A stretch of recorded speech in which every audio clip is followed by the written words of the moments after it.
Hey guys, I just wanted to address the relationship between Tony Stark and Peter Parker.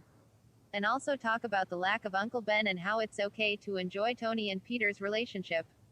And how it's also okay to not see Uncle Ben get killed for the third time or even be dramatically addressed by name or having Peter and May talk about it. Ben is canon, he just isn't getting his origin story brought up again. They just drop little clues for us to piece together. Like when Peter said this. Look, when you can do the things that I can, but you don't,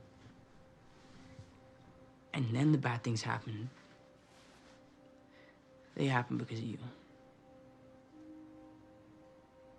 And to break it down, he is basically saying is, when you have the power to save people but you don't, and then a friend or loved one gets hurt or killed. It happened because you didn't do anything to prevent it. Meaning Uncle Ben was murdered because Peter did not stop the robber. Or in Civil War and in Homecoming, where Ned and Tony ask if anyone else knows that he is Spider-Man. And when Peter said to Tony and Ned, Who else knows? Anybody? Nobody. Not even your unusually attractive aunt? No.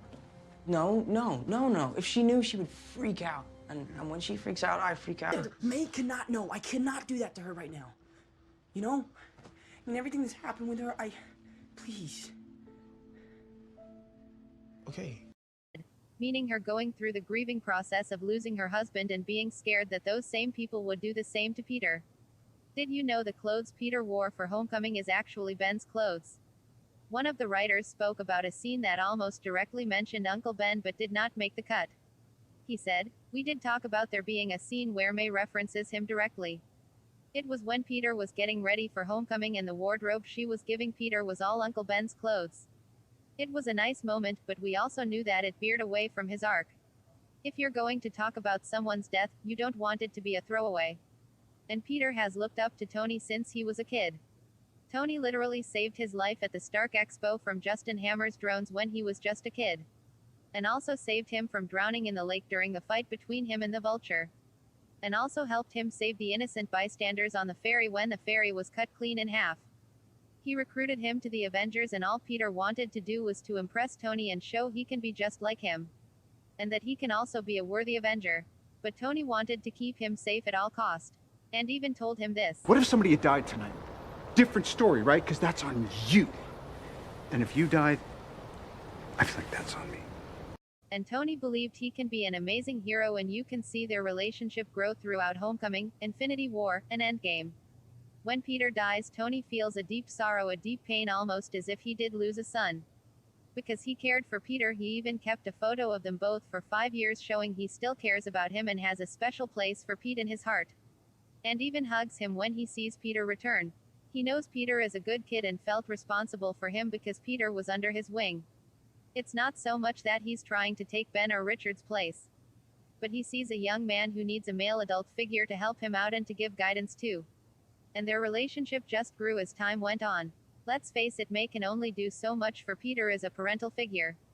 A boy needs a male figure to help guide him, and it does not have to be a parent. But someone who will be there to guide him in the right direction. People didn't want to see Ben die again or get the whole "with great power comes great responsibility" line again. Marvel Studios is doing a great job with Spider-Man and knows the character well.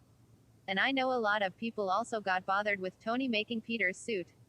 But you got to understand, Peter had already made his own suit, web shooters and web fluid. Tony basically gave him a more high-tech, a nicer version of the suit. Peter doesn't need Tony to be Spider-Man, he just saw a chance to build a partnership and a possible relationship with his childhood hero. Like Tony said, and If you're nothing without this suit, then you shouldn't have it, okay?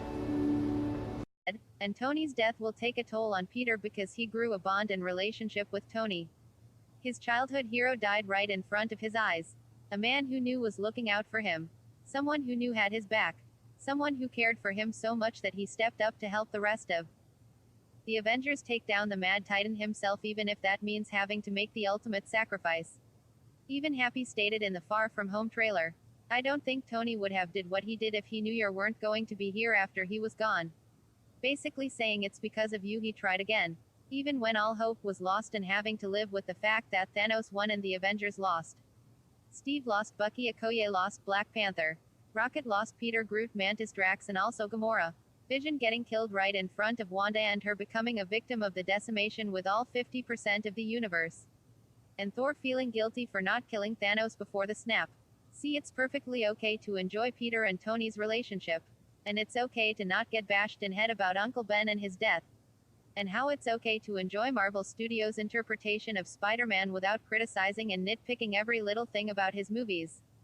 Had we not got Uncle Ben's death in the previous films, maybe Marvel Studios would incorporated that, but just notice how Peter's origin is basically already established before the movie. Even in Captain America Civil War, Peter had already had his powers for 6 months because everybody knows how Peter becomes Spider-Man. Everybody knows his full origin story. So with that being said, any Spider-Man fans who know him like the back of their hand and knows how to analyze what is being said would know Ben was mentioned. He just wasn't mentioned by name. It's okay to be subtle. It's okay to see Peter and Tony have a great bond. It's okay to see our hero grow. And it's okay to enjoy Spider-Man in the MCU. Thank you guys for watching. Please like, comment, and subscribe, and I'll see you guys later.